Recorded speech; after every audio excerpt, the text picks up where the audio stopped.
I have an important story that's very much under the radar.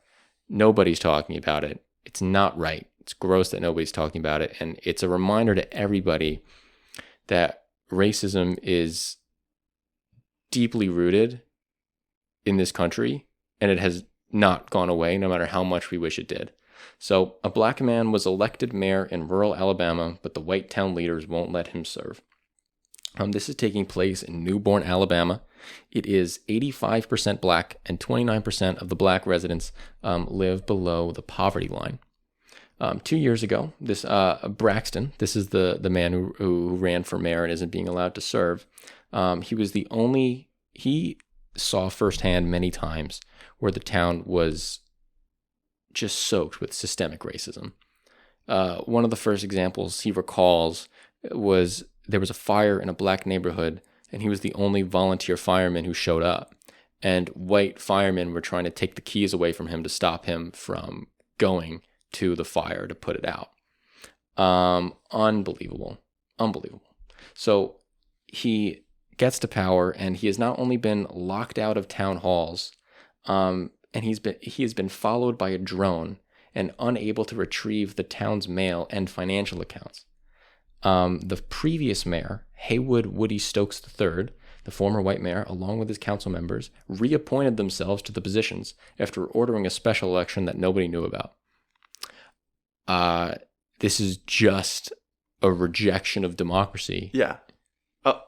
Absolutely insane that this is happening in America. We're letting it happen. Where's the Department of Justice? Where is Merrick Garland? What is happening right now? I mean, again, you're saying we didn't know about it, or we haven't known about it until recently. Yeah. Do they even know? Do they even know that this is happening? This is a small town. This is 300 people. You're like, oh, who cares? This is the foundations of democracy. If we're not going to have democracy at a local level and we take it for granted that it doesn't matter, what are we even doing here? Yeah. This is the most fundamental American principle, and this town is emblematic of what happens when good people don't do anything. And they let the bad people run wild. And that's what's happening right now. Mm-hmm. We have reports that for 60 years, there has never been an election in the town. For 60 years, the mantle has been treated as a hand-me-down by the small percentage of white residents, according to several residents that this reporter interviewed.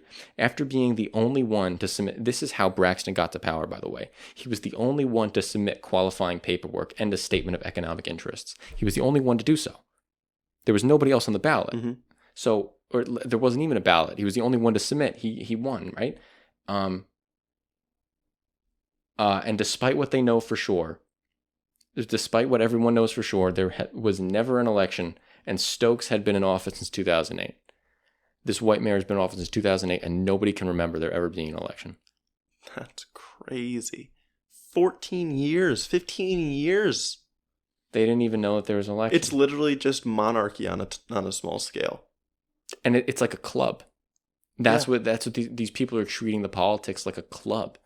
And it's not, it's unbelievable to me that we're letting it happen. I mean, this is just this is racism at its finest. This is an example that Reconstruction failed.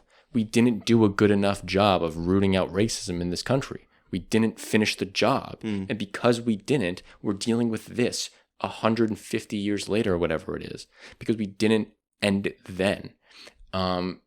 So after Braxton won the mayorship, Stokes and the former council members called a secret meeting to adopt an ordinance to conduct a special election on October 6th because they allegedly forgot to qualify as candidates. They actually said that.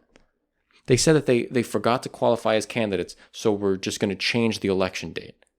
What is going on? If Braxton forgot to qualify as a candidate, would you have changed the election date for him?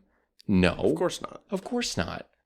So they're filing a lawsuit for this, which that's great that they're at least filing a lawsuit. But what we need the lawyer who took up the case, her last name was Lewis, and white residents found out that Lewis was helping Braxton. She began to receive death threats. She received handwritten notes in the mail with swastikas and derogatory names such as the N-word and the B-word, and one of the letters had a drawing of her and Braxton being lynched. So when we see court cases that we talk about that say that the country is in a different place than it was and it needs different solutions, you're fucking wrong. When we talked about the pre-clearance aspect of the Voting Rights Act being taken out, where election-related laws didn't need to get pre-clearance from the Department of Justice, this is the result of that. Mm-hmm. So when Antonin Scalia wrote in that opinion that we are a different country, or Roberts, whoever it was, said that we're a different country now and we need different solutions. Where's your solution, John Roberts? Because right now a black man who should be the mayor is getting locked out of town hall, and pictures of him being lynched are being sent to his lawyer. Yeah, it seems like that is actually exactly the solution that we need right now. Yes, exactly the solution. And he is running for mayor again in 2025. I'm going to be donating to his campaign. I hope all of you guys chip in $5 to his campaign. It's a small mayorship. I hope that he's able to win. And another terrible part of this is the American Rescue Plan funding that went to this town for 300 people was $30,000, which is pretty good for 300 people. There is no accounting on where that money went. He looked for the accounting. I wonder where it went, Mayor Stokes. Yeah. To be clear, if you want to support him, it's Patrick Braxton in Newbern, Alabama. Hell yeah. He's got a website set up. Let's do it. Let's go get him some money. Start a movement. Yes. Honestly, unbelievable. It goes to show you that anybody who tells you that racism isn't around, it shows their ignorance, and they just don't know. Because if you know this is happening, there should be a fire in your stomach, ready to pull down the establishment until they do something about this. Mm-hmm. It just breaks my heart. It just makes me hope that the DOJ has been alerted. Yeah. That this is happening. Yeah, because they need to be doing something. Yeah. They need to do something. And again, it's a town of 300. It shouldn't be hard for them to enforce democracy. The worst part about this article is that it gives 2 more examples of towns where this has happened. Really? This isn't the only one. I don't remember the towns, but there's one in Mississippi. Wow. And there's another one in Alabama. Wow. That have elected black mayors and then have not been allowed to serve. And this is the history of the South. There was a coup in the United States, in North Carolina, where they had a black government, and the white people, the white opposition, just burned them, chased them out of town, and took over the government by force. This isn't new to America, politics of white people taking power away from black people when they've earned it the right way. And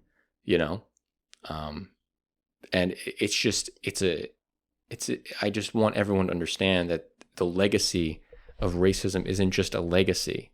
It's current. It's the world we live in. It's not one of an imagined past that we look back on and feel bad about. It's one that we need to consistently push against and fight to change. Yeah. I have nothing else to add there. Nothing else.